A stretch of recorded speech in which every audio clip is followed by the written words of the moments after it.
Hey everyone, Knotorious here. Welcome back to my channel. Very grateful to have your viewership. Today, I've got something special for you. I came up with my first bend. If you don't know what a bend is, you're looking at two of them. A bend is a way or a method for connecting two ropes together. And here is what I am calling the Sentinel bend. This is going to be called the half Sentinel, and this is going to be called a full Sentinel. And if you recognize this bend for some reason and it already exists, let me know in the comments. But I did a lot of investigating and I scoured the internet, and I haven't seen anything like this anywhere.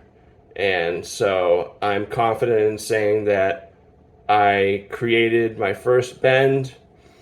I don't know if I just said invented, but I try to avoid that word, um, because I can't 100% confirm that I'm the first person to have ever tied this. For all I know, someone in ancient Rome did it first, and it just got lost to time.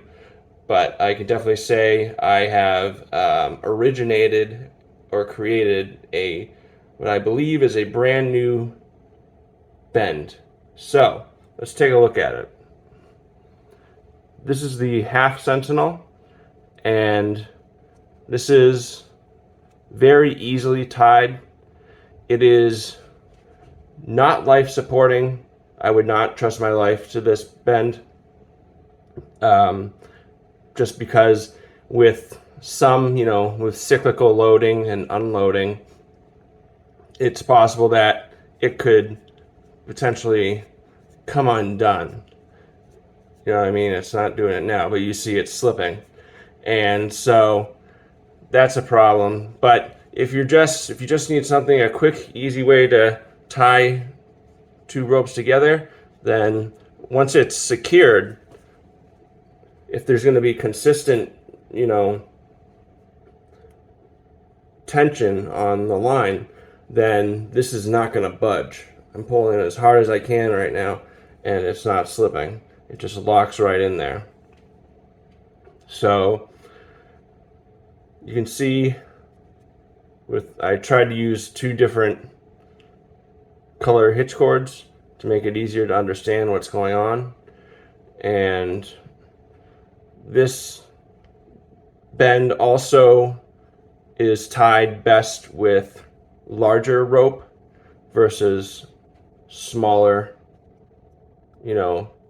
small diameter cordage like paracord.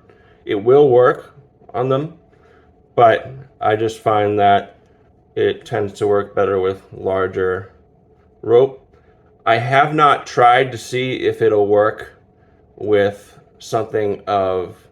with two cords of different diameter, but I believe it'll probably work. But with this one, you don't want to really do that. You want to keep them of the same diameter. I would avoid using different diameter cordage. This one, you could probably use different diameter cordage for sure, just because it's so complex and secure. So let's take a look at how I tied this. So all I'm going to do is I'm going to oppose the two ends like this. So I got my ends opposing, and then I'm going to take one side and I'm going to create just almost like a half, it's not a half hitch, it's not quite a half hitch, it's just like we'll call it just a loop like that. Basically you're making a 6. And then with this, you're going to go in the same direction. So you're going over and around, and then you're going to create the mirror image of the 6. So you're going to create a D. or an inverted 6. And then once you've done that, you should have something that looks like this. And at this point, what you're going to do is you cross the tails over one another. Okay? So if you want whatever one you did first to go on top, and then you just pull it gently together and you'll have the bend. Voila. And that's all there is to that. Let's take a look at this version. Let's get this aligned. Alright, so this is the full Sentinel, and let's take a look at this. This is a little more complex, but you start by tying the same bend as this. So you create a full Sentinel out of a half Sentinel, and it's very easily done, and let me show you. First of all, just notice how intertwined these two pitch cords are. I mean, this is just super secure. I would absolutely trust my life to this, 100%, any day of the week.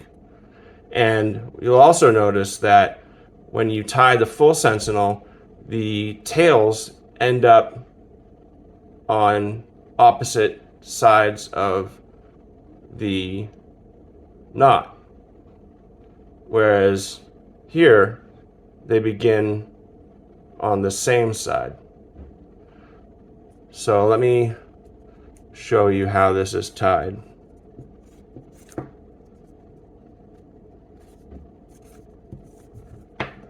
You begin just as you did, just as I showed you with the half Sentinel.